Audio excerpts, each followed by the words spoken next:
if you crave ice cream, you put grape in a freezer and you eat those. I was like, you're kidding. I was like, this is not going to be good for me. Welcome to Securing the Bag, the Roots exclusive series about work, entrepreneurship, and the secrets to success.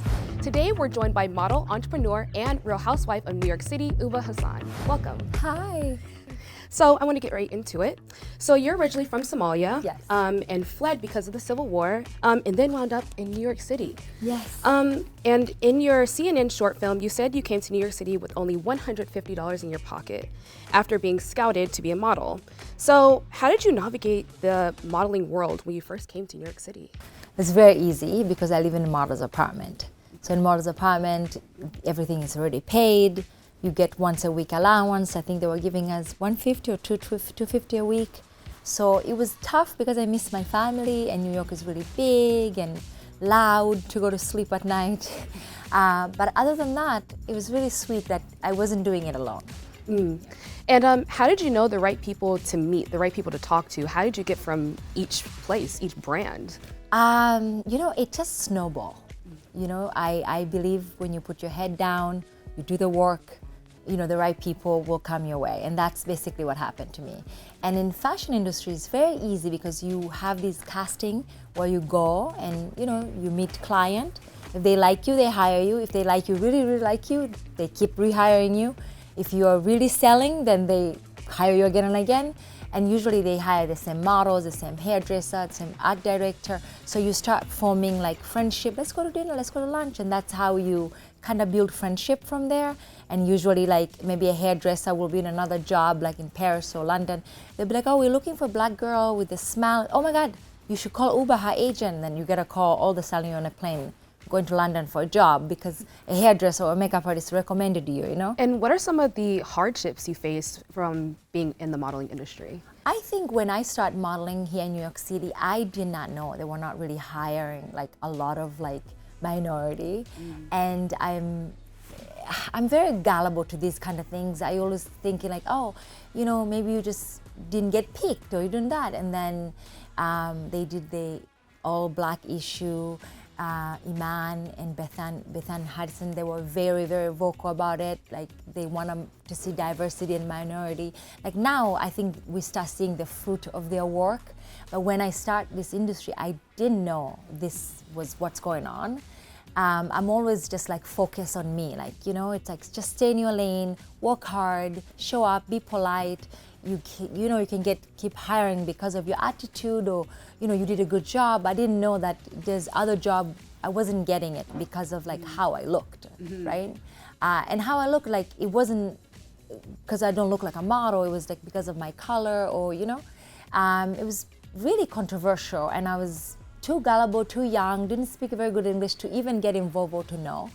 But I'm grateful that we had like really big people stand up and speak about that. So those were challenging because I didn't know. And also I really miss my family and also the food. Like I love food. And back then, it was very kind of thin, skinny was like in. And it was just not a healthy environment. So that was really tough for me because I was like, I want to eat. Like, why can't I have a bagel? And they're like, no, steamed fish, steamed vegetables. So that was really difficult for me, especially in New York. Like in every block, there's a pizza or bagel. Yes. And I'm like, really, you don't want me to eat this? Yeah, so that was very hard and miss home a lot. A piece of home that you started to create was your hot sauce. Yes. So tell me more about that. How did that come to be? It came to be because I wasn't allowed to eat pizza and bagel. Yeah. So I created, this is my family recipe. East Africa, the whole Africa, people really like spicy and food is really big in our community. So I created the first one, the yellow tanzanite, which is habanero, tomatoes, like a very nice, hot, spicy. And so I would mix that in my salads and my steamed fish, steamed vegetables. And I had a lot of friends who lived in a model apartment with me who were from Mexico, Texas, my friends from Australia. She had Vegemite. I'm like, girl, you need Ubah Hut on Vegemite. And so they really like my hot sauce. And some week will be like, I'll be traveling, didn't make it. They're like, hey, when are you making it? They used to call it supermodel hot. Oh, wow. Yeah. And then I started making friends, and I was invited to dinner parties. Obviously, you need to bring something with you. And I didn't have a lot of money. $250, what are you going to buy in $250 to give it to people? And so I would create this Ubah hot, and I will put it in a messenger to bring to dinner, and it smells really good. So every time someone opened, they'll be like, what is this? What is this? And so, yeah, it was like a thing. People were like, you gotta bring your Ubah. They call supermodel hot. Like, they had all these names. Yeah. And so how do you even start making your own business? How did you make Ubah Hot a brand, a company? This is actually a really interesting question, because when people was telling me, you should make this, you should sell this, and I'm like, how? Like, from my kitchen door to door to Whole Foods, do I stand in the corner of Fifth Avenue and sell this? I just didn't know, and I kind of put it in the back of my mind. And then I was like, you know what? My friends and family, I'm very loved. In my group of friends and family, they really love me in a way that I can feel it. And I was like, is this really good, or are they just saying it? So there's a store in Brooklyn called The Hitness, and they sell only hot sauce. So I went there and I found out the owner. The owner is Canadian. I'm Canadian. So I was like, this is an in. And his name is Noah. And I said, listen, I have this hot sauce and it's really delicious. My friends and family think I should marketing this, but I don't want to start even figuring out how to do this without knowing if it's good. And you own hot sauce. I really, really want your honest opinion. And he's like, where is it? I was like, well, I gotta go. I have to make it. He's like, well, bring it to me. So I ran home. I said, I'm gonna have someone deliver this for you tonight. Ran home, made the hot sauce, brought in a little jar. I sent a messenger to bring back to Brooklyn. And he texts me that night with a picture of an empty jar and said, Ubah, this thing is really delicious. And you should, I really suggest you should do it. And when I got that text, I remember it was December 4th or 7th, 2017. Oh, wow. I was like, okay, it's on. Then I started, what do you do? Google.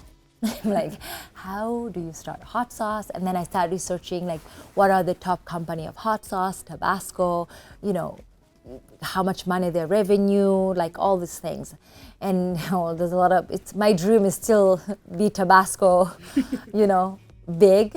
And not just money-wise, you will go to safari in the middle of the bush having lunch and you say, can I have hot sauce? They'll be like, we have Tabasco. And I was like, does anybody doesn't have Tabasco?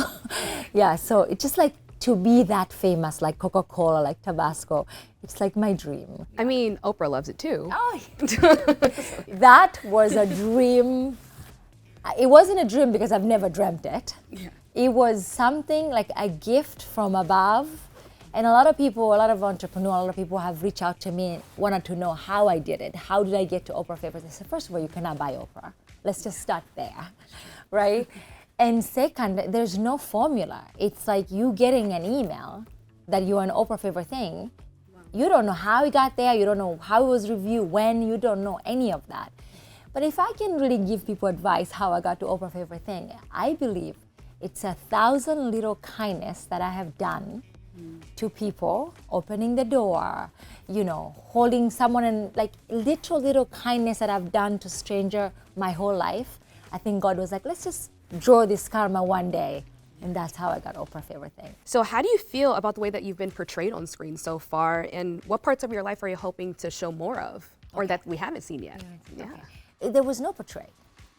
I don't drink, I don't do drugs. Everything you're going to see I said and do, I actually did it sober.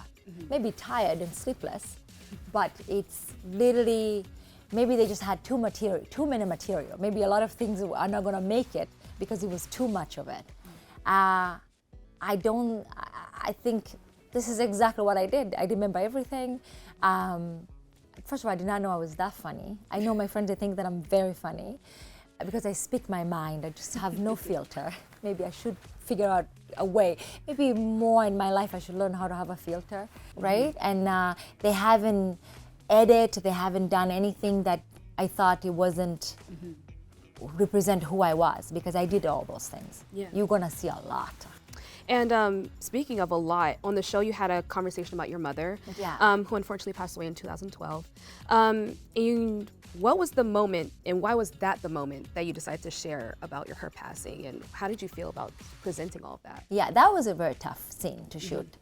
That one, I would sit down, and because I have this really strong, independent type of thing. I'm a survivor. If I open a fridge, I don't look at the recipe. I'm like, what we have, that's what we're making, right? I'm not the person who go get ingredients and then create something.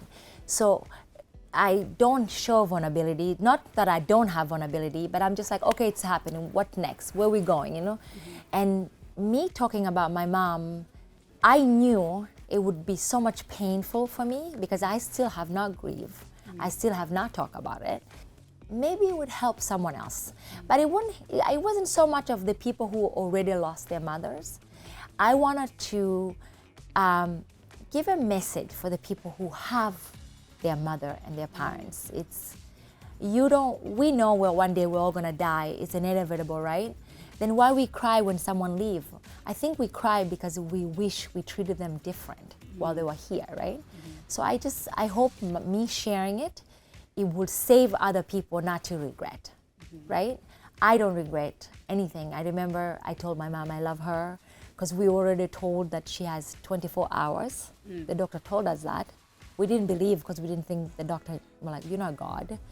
And so in that within 24 hours, we really did say goodbye. We did ask for apology. I remember I told my mom, I was like, if I ever wrong you, forgive me. And she's like, there's nothing to forgive you, you know? I give you heaven here and after. So I have no regret of, with my mom, my love that I had for her and the respect that I had for her.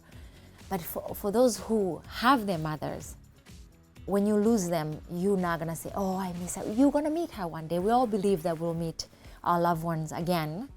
But it's like the things that you're gonna say that, oh, I wish I told her I love her more. I wish I went to the movie with her. I wish I shut my mouth up when she told me about this, you know? So that's why I shared. So former housewife of New York City, Bethany Frankel, is proposing a union for reality stars to earn residuals, combat issues in the workplace, and reality show hosts are covered under SAG-AFTRA. Contestants and stars are not. So what are your thoughts about that? You know, anytime people are fighting for other people's rights, it's a good thing, right? I mean, we have union, it's benefiting other people, you know. We all know what we're getting ourselves into. Like I told you, it's a win-win situation. I get a platform, you know, NBC spending money for us to be in TV every single day. So personally, I think anyone who fights the right of other people should always be a comment. But, you know, there's a way of do it without having animosity and, you know, allegation and all that. But again, I'm a new kid around the block. I don't have the expertise to speak about Housewives. It's my first season. And, you know, you always wish people well and hopefully that they're doing it for the right reasons. You have another relative that's on Housewives, Chanel Ayan from Dubai. So how do you feel about when people bring her up when they talk about you? I love Chanel Ayan. I love. She is my favorite human being. People see the Chanel Ayan in TV, the fun, the loud, this. She's so smart, she's so bright, she's so kind. I actually think you guys don't see that side of her. You just see the period, right? But she's really, really business savvy. She has a heart of gold. She's not a bully. She's very straightforward. I love her. She's very funny. I love FaceTiming her when she has no wig and nothing. She's like, who you with? I'm like, by myself. Okay, great. You know. Did she give you any advice about Housewives world? Yes. She said, don't go below the belt. And I think below the belt in Africa and below the belt in North America is completely very different.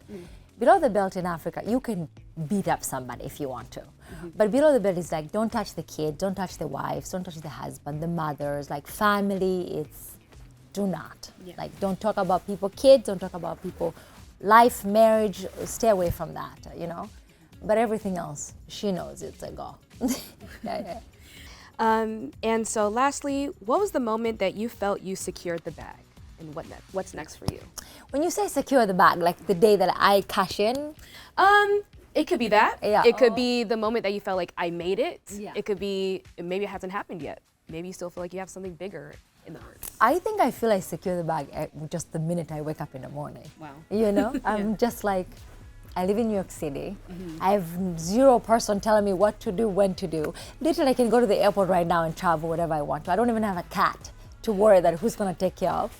So I just feel blessed every single day. I'm like, I can't believe you created such a beautiful life and you're your own boss. And I pinch myself every day. I love it. Thank you so much. Thank you so much. You're so beautiful, by the way.